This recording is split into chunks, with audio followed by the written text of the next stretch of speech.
I mean, I hope this is going to be entertaining as much as anything else. And you know, I have a sense that that everybody really is there to tell their story to other people. So I want to start by, in a sense, telling you a little bit of my story. So why am I here? Well, I was one of those lucky people who was a student in 1968, and was a member of a socialist libertarian group. And what happened to me in 1968 was that I thought everything was going to be different. Everything. I really did believe it, and I still believe it.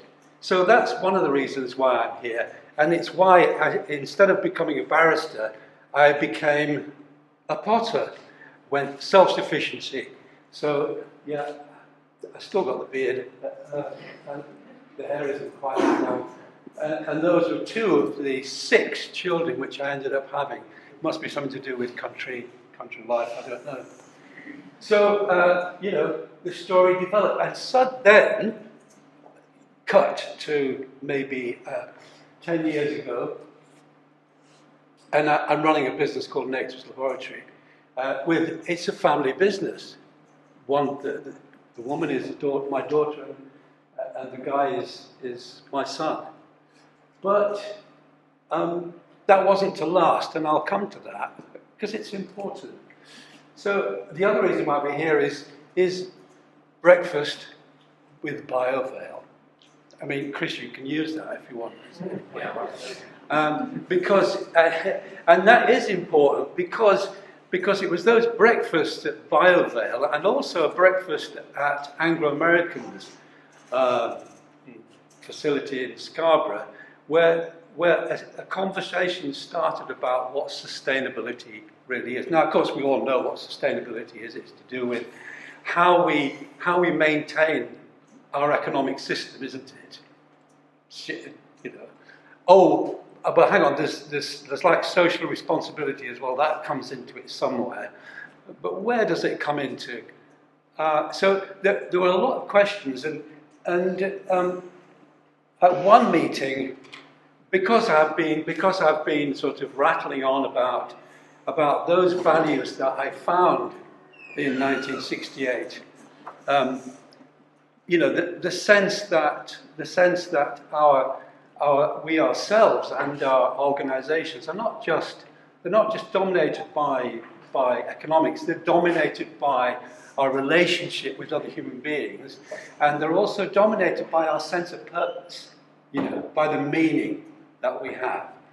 Now, now we're into immeasurables, aren't we? But actually, as I'll explain, I think sustainability is more than economics, and it's more than. Well, in the conversation that we had, we were talking about what do these words mean? What do they really mean to us? So, well, let's explore that. So, Nature's Laboratory, what is it? Well, there's 3 basic sort of economic elements to it. We make herbal medicines, mostly for medical herbalists. So we don't make little bottles of things so much as litres of things for practitioners. We make medicines from bee products, and I've spent a large part of my life researching one particular product called propolis from bees, which is a natural antibiotic. I'll tell you a little bit more about that because that has a really important part in my story and in terms of how I came to understand what sustainability really is for the human body. And we also produce and made natural skincare. Jack joined the company and joined his company with Nature's Laboratory. Was it 3 years ago? 2 years ago. It just seems like, no. Only 2 years ago. And Jack has, with his skills, transformed our company into one that is far better able to communicate than we used to be able to. But I spent a large part of my life, for one reason or another, and I think it is connected with that slide about Grosvenor Square, for one reason or another, trying to think of better ways of doing things, whether that is in the social realm or the cultural realm or the economic realm. Three's Company was an idea that came to me basically when that family business decided it didn't want to be a family business anymore, and I had to decide where am I going to go with this, and I always wanted to, in a sense, experiment with the business and see if I could turn it into a different kind, a friendlier, more social, more aware business. Yes, of course it has to be economically viable, but a different kind of business. And in a sense, Three's Company is trying to develop models where we can become more conscious of those different elements that go up to produce true sustainability. So what is sustainability? What does it mean? Well, I looked it up because I was doing a talk in Istanbul about the sustainability of propolis as a new natural medicine. And these are the elements. Sustainability involves systems being able to sustain themselves, systems that do no harm, and systems that do not prejudice the long term. Yeah, sounds good. So here's where I get to my bit of the story about this natural medicine, propolis. Propolis is a resin produced by bees, and they take it back to the hive, they mix it with wax, they transform all the chemicals in it. It's an extraordinary process, and they turn that substance into its immune defense mechanism. Propolis is the bee's immune defense mechanism. In a way, that's why it's called propolis, propolis, before the city. It is the defender of the city. It's what keeps the beehive free from infection. And propolis has been used as a medicine for thousands of years. So, I've told you what it does.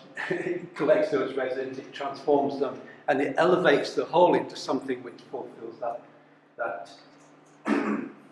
So propolis is the bee's immune defense mechanism, but it's a three-dimensional defense mechanism. It provides three-dimensional immunity. It provides a physical immunity. It fills up all the nooks and crannies. It's used as building material. It provides social immunity. It provides the internal social hygiene, and it provides a kind of existential immunity as an adaptogenic within the hive. It's moving things around so that they can all work together. It's an extraordinary substance. I've written books about that, by the way, so if you want to look it up, you can read more about it. So, the human immune system is also three-dimensional. Why? Now, this is stating the obvious. This is not from science, but if you have a physical trauma, your immune system, we know, just absolutely plummets. If you have an emotional trauma, your immune system plummets. If you have an existential trauma, some people call that cultural or spiritual, if you have a sense that you're not worth anything or something happens where you don't know who you are, your immune system plummets. So de facto, your immune system is threefold. And human beings are three-dimensional. In practice, they're three-dimensional. We have a metabolic system, which in a sense is our uber-physical system. We have a respiratory system, which is our social system. It's where our heart and our respiration, inspiration, that's where our social system is. And we have a nervous system, which is our higher. It's our existential system. So there we are. There are three systems, and I want to talk very briefly about a book which made a big impression upon me. It's called Radical Remission, and this woman looked at 1,000 cases of cancer which had undergone the kind of radical remission, and she identified 9 different conditions, 9 different features which people explained to be the primary reason for them getting well. And I put those 9 reasons into my threefold functions. And it was interesting that 3 went into the physical one. You can see what they are. It's doing stuff. 3 went into the social thing, about releasing repressed emotions or embracing social support, whatever. And 3 went into the existential, or if you like, the spiritual, so following your intuition or deepening your spiritual connection. So, human beings are threefold. They operate in a 3-dimensional way, and we all know it. Whether you want to put a scientific label on it doesn't really matter. But we think one thing, we feel another, and we do something completely different, don't we? Don't we? I mean, is that not the way we function? There's a unique, we've each got a unique relationship between our thinking, our feeling, and our acting, our instinct. A unique relationship. Now, Friedrich Nietzsche, the famous philosopher, ended his time sitting on his couch, holding his head. I'm not surprised. He was one of the greatest thinkers that has ever been. He thought, and he thought, and he thought. But he overdid the thinking a bit. And his problem was here, up here. Other people with different, as that other slide shows, other people are built in a different way. They have a different, unique balance. So we're not looking for saying that you should be 33% okay on your head, 33% no. It's who you are and it's how you work it out. That's another thing you can't measure. But I hope we're developing some ways in which perhaps we can at least explore these things, become more aware of them, and find our unique sense of integrity and balance within them. And I think this is an important quality today as we look to the future, that we have to find a balance which works for us, which we are comfortable. So we have to be doing something that means something. If we don't do something that means thinking something, we're going to get sick. And we have to do something which involves relatedness with others. If our relationships have to have some kind of integrity and balance too. And if we don't have it, like the cancer sufferers who found it, we've got problems. And the same, obviously, with our practical organisations, with our physical, with our economic relatedness. Someone's got to pay the bills. Yes, I know, but the thing is, we need to explore a 3-dimensional. Now, this is a slide that I often show when I talk about propolis, about medicine. And we may be talking here about medicine for, in a way, organisations. We're looking to see, well, what is the best way of treating the kind of complexities and the ails and the difficulties and the responsiveness that we need to find? What's the best way of doing that? Well, in medicine, we've boiled it down to one dimension. Primarily one dimension. Okay, there's psychosomatic medicine, but everywhere you move, it's about cause and effect, and it's about one size fits all, really, when it comes down to it. So medicine is defined by the Medicine and Healthcare Regulatory Agency as any substance or combination of substances. It doesn't say anything about your emotional world, it doesn't say anything about... And I'd like to say primarily that our culture, economics, is the one-dimensional quality of our business world. In fact, economics is the one-dimensional focus of most people's lives, whether they think it or not. And it's that one-dimensionality that has, I think, focused issues like competitiveness, excessive competitiveness, and aggression, which has led to the planet ending up in the state that it now is, because everybody is competing with everybody else. There is a dearth of cooperation. There's a dearth of synergy. There's a dearth of positive relationships where the whole equals more than the sum of the parts. So, exercise number 1. And I want to start by asking you to have a look at this. Have a look at the first test that I developed for a social organisation, a social enterprise that I started about 12 years ago called the Dispensary. And basically I was saying, to be truly healthy, you don't just need physical. You don't need your physical health. You need good social health. You need good relationships. You need good economic relationships. Yes, of course you do. And also, you need appropriate cultural understanding. You need to feel that who you are and what you do is meaningful. So,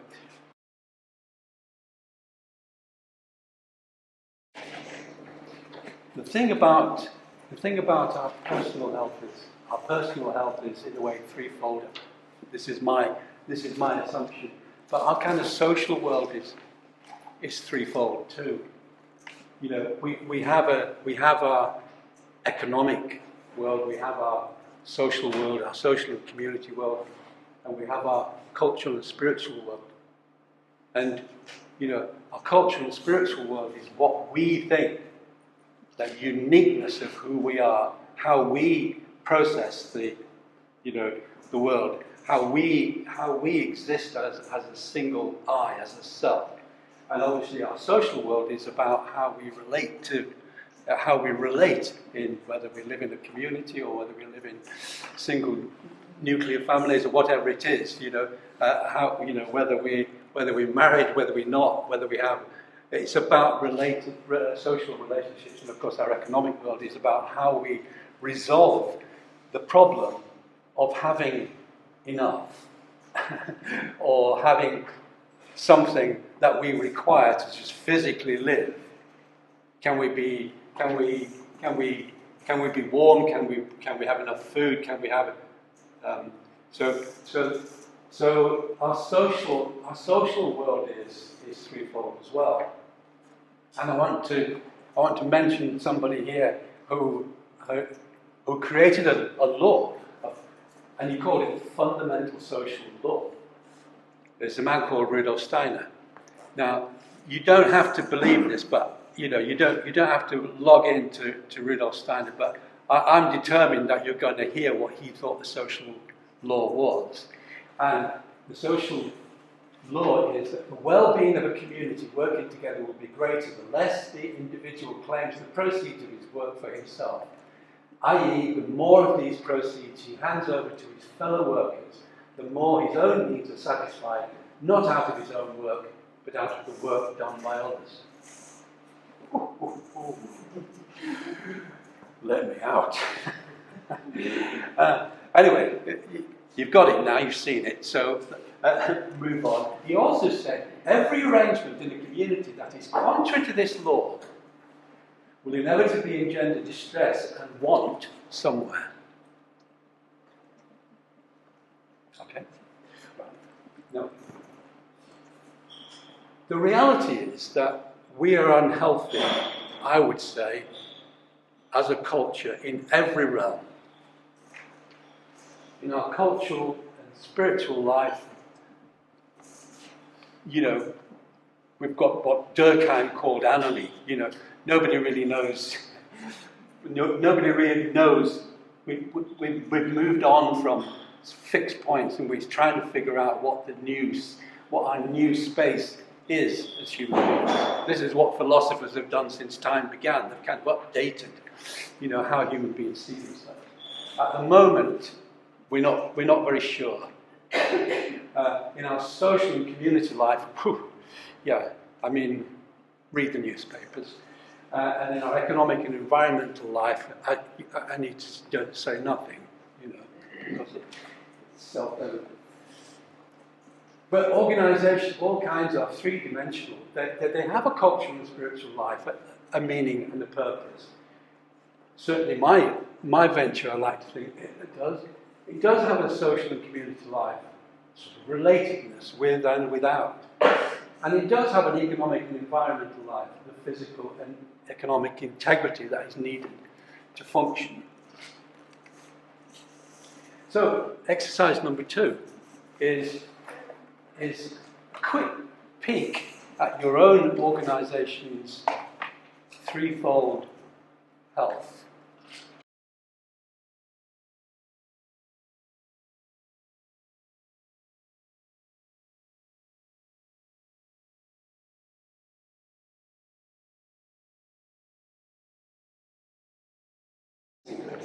So I just want to carry on my little story for a bit and tell you about Three's Company and Nature's Laboratory. So how did those come about? Well, I told you, that lovely picture. Are they there? Yes, there they are. It's a family business. But Cecily decided she wanted to go and open a restaurant with her partner. She left. Hugo became the prospective Labour candidate for Scarborough and Whitby. So he's gone on to a kind of political career, and Cecily, fine, that's great. Well, what do I do? Hang on, I'm 76. Where's this family business that we built up? What are we going to do? I thought, hang on, this is a fantastic opportunity to sort of to undergo a kind of metamorphosis. That's how I thought of it. That it wasn't rigor mortis; it was metamorphosis. You like that one? Right, you can have that one, Crystal.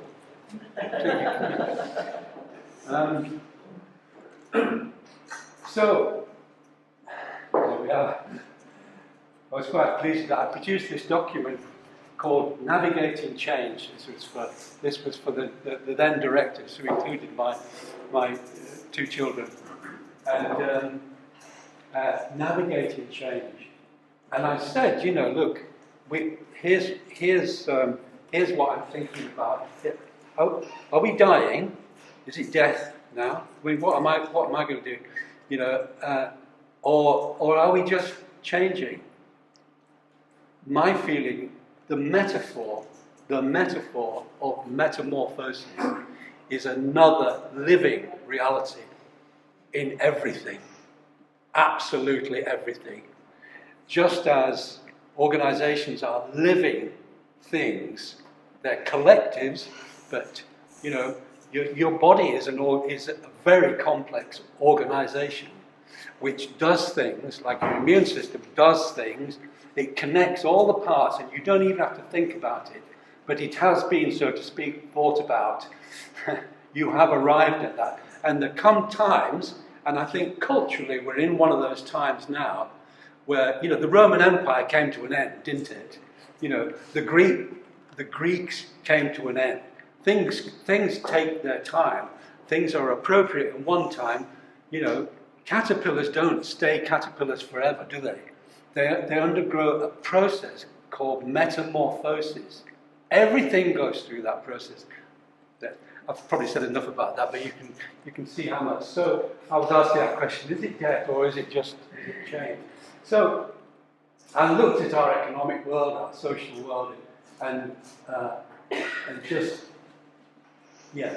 got a grip on realizing that, well, yeah, I'm doing various things. I'm getting to grips with it. I'm thinking about it, but I don't quite know where the answer is. But I'm going to get to the answer by having a look and doing a kind of audit of whom I am and thinking about it, and then talking to people and trying to sort of set myself free from the past. Oh, well, what? It's all right for you going off, starting restaurants and becoming, politicians. What about me? What about me? But no, keep calm. Think about it. Is this an idea that you can just? And maybe you'll find that releasing that kind of those forces within you enable you to sort of locate the next step, which might not be some big theoretical sort of landmark, I'll become X or Y, or it might just be the next step for you, which will lead to you becoming what you are, as opposed to you becoming a model of what somebody else is. So, the next exercise already. So, but what this is about, really, is about you thinking about your organisation, looking at your social, your economic, and your cultural world, and just sort of flagging up what it is you already do.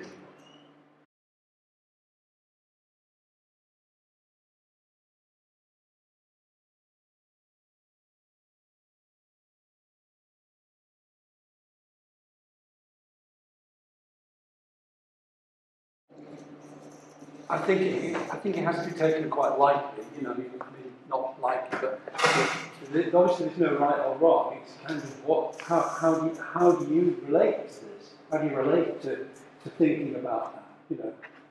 I don't think there isn't any right or wrong. I think my sense is that when we start focusing and just thinking about that, like. When my two children decided they were going to leave, I thought, well, I want to be able to, oh yeah, we're already doing that, that's good, and we're already doing that, So I put it in a category, and it made me think about it, and made me think, yes, well, I do have a very, very strong sense of purpose. It brought my being into relationship with the situation, and then I think. Something else is allowed to happen. See if we can't unearth something in that sense. See where the kind of congruence is between. See how we define these areas. See great conversation.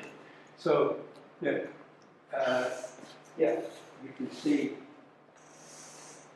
see here that Hugo in the economic realm was looking for a 10% increase in sales. Wanted a pay rise for all the staff, he wanted website integration, he wanted the application of deep quality. So he put quality in the economic sphere. Interesting. But John wanted to respond better to customers under the economic. Develop a UK properties collection scheme. That's something physical related to the bee medicine business. Wanted to grow our own herbs, wanted to develop internal communications. And James wanted to create a Threes Company website. He did actually. And explore ways of integrating Threes Company into Nature's Laboratory and develop a community consumer marketing strategy. And, like I said, it's our first shot in the social realm.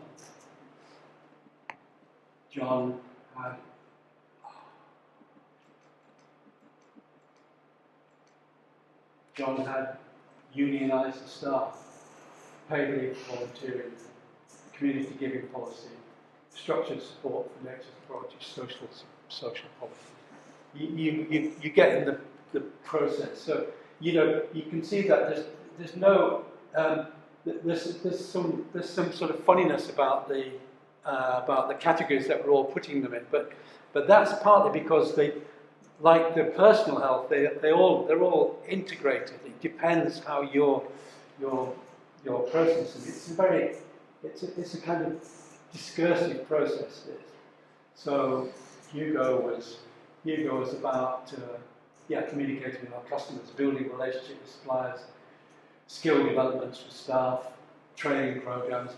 Mine was sharing board membership for Common Cause, which is a social enterprise that I run, the Epiceutical Research Centre, which is another social enterprise that I run with Nature's Laboratory. So having common board members, you know, who were sort of knitted together, the different elements, develop a community fund and share resources and expertise.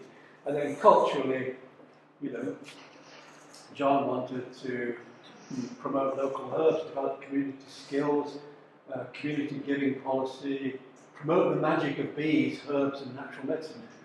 Hugo wanted deep quality, and it's interesting because he put that in the economic as well. Environmental impact audit. And I wanted support for the development of the International Published Research Group, which I recently started, and greater support for research in general and for the publishing of books about what we do. So I think you get the idea. So we came together, we basically filled in one of these forms, like in these things, what would we like to do? And that's what we would like you to do now, from your point of view. There's no right or wrong, I mean, obviously. I'm saying, I would like you to do is to just think, is something in these three realms that you, in your organisation, whether you have the power or not, would like to do. So that's the...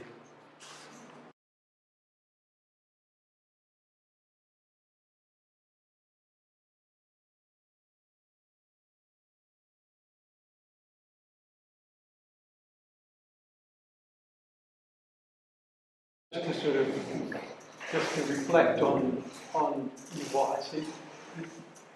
Obviously, a lot of people are experiencing a situation of change, and I think this is a good time. This is a good time to, you know, perhaps to be thinking about how we relate. As far as I'm concerned, this is my story. This is how I think we kind of maybe understand what we're becoming. You know, are we moving? Are we in that awful space that a caterpillar must face when it goes into a chrysalis? You know, but actually it hasn't died. It's every single physical thing in its being is changing, and it emerges as something which is a quantum leap physically, but its DNA stays the same. So, yeah. So, how we've responded? Well, we've got Nature's Laboratory, herbal pottery, BioVale, sweet sesame. Like this, I ended up sort of meeting Jack, who I've worked with for 15 years, and well, basically Jack's company merged with Nature's Laboratory, and that was a critical thing. And the average age of the new board is something, excluding me of course, but is around about 35. So suddenly we have a new board at Nature's Laboratory, and largely young people looking in the forward direction. With 12 years ago, or 13 years ago, I set up a dispensary in Whitby, which embodies the concept of future health. Future health is not just physical health, I guess it's social, economic, and cultural health. So that basically, it's a social enterprise. There's a shop, and there's a community bakery, and there's a community library. There are practical things, but basically we support, we try and facilitate conversations between people in whatever realm they live in, whether it's a social realm or an economic realm or a cultural realm. We facilitate conversations. Conversations mean relationship. Relationship means coming together. Relationship means the potential for initiative. So that's what we do. We've started all sorts of organisations trying to support social care in the community. And we've built a website called Hive Chat. It's come out of my work with bees, but it's basically it's an online site where you can start building your own community if you want. It's like it's Facebook but with a difference really. So if you're interested in forming groups which can live and putting on webinars or workshops or something, you can do that on Hive. Yeah, there's been the research into bee products has been a huge part of my life, and we run. I started something called the Ecological Research Centre, which is what it says it is. It researches the medicinal properties of bee products. Out of that has come an international research group that puts on international conferences. The United Kingdom Apid Phytotherapy Association, and most recently the Global Bee Medicine Group, which is putting on an international conference in 2024 on the medicines from all the bee products. But my passion, my baby, the thing which encompasses everything that, in a way, I feel like I've been working at for the last 30 years is a project called the Bee Ark, and it explores the way in which the honeybee helps our three-dimensional health. And I believe that it can do that spiritually, culturally, socially, and communally, and economically and environmentally. And because the honeybee has a kind of cultural and spiritual identity, it has a particular meaning, which I can't really go into here, but it also has a social and communal value in the sense that it's an organism which has worked out a kind of balance in its social life that we can only sort of wonder at and emulate. And economically and environmentally, the honeybee, as we now all know, is fundamental to our futures economically. 60% of all our food is pollinated by honeybee. So, what we are planning is a threefold, a three-dimensional centre, three separate but related projects. One is a discovery centre, which will be effectively a visitor centre, which will take the visitor through the cultural, social, and economic world of the honeybee. And as it does that, will also reflect on the way in which those areas can support and inspire human activity as well. There will be a research centre, including a 100-seated theatre, where we will be exploring researching both the social, economic and cultural life of the honeybee itself, and also those human extrapolations. So we will be looking at new forms of community, new forms of economics, new forms of cultural life. I say new, looking at an exploration of how we might build something that's fit for the future. And the third thing is to develop through ourselves as a community, developing the Bee Ark, what we might think is a sustainable community. There are no models for this, but my assumption is that my imagination is that we will develop a community that works in the context in which we find ourselves, and that is the new model. The new model is what comes out of our conversations. The new model is what comes out when people actually relate to each other, when they talk to each other, when they engage with each other, and when you get that famous kind of phrase where the whole equals more than the sum of the parts. That, as far as I'm concerned, it's a self-evident truth, and that's a truth which I think relates to so much of what we're talking about today. It's going to cost £7 million, so if anybody's got any ideas, let me know. But I'm not worried because I personally think it's an idea of our time. The national parks, bless them, have said, we like the idea, go ahead, make planning permission.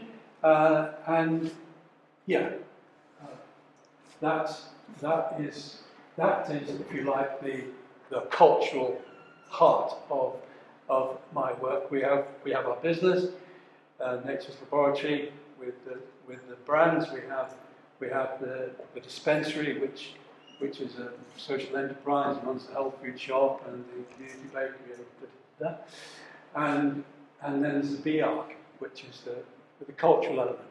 But each of those three also has to be three-dimensional. So we've heard it today, the B-Arc has got to find £7 million and it has to be a sustainable economic entity. The dispensary, is primarily social, but it has to have cultural meaning and it has to have an economic viability and so on. I think you get the picture. These are some of the things which I'm not going to sort of detail, but these are some of the things that we've actually done. And we'll make these slides available so that we'll put them on the website and you can log in and just see what we've been doing.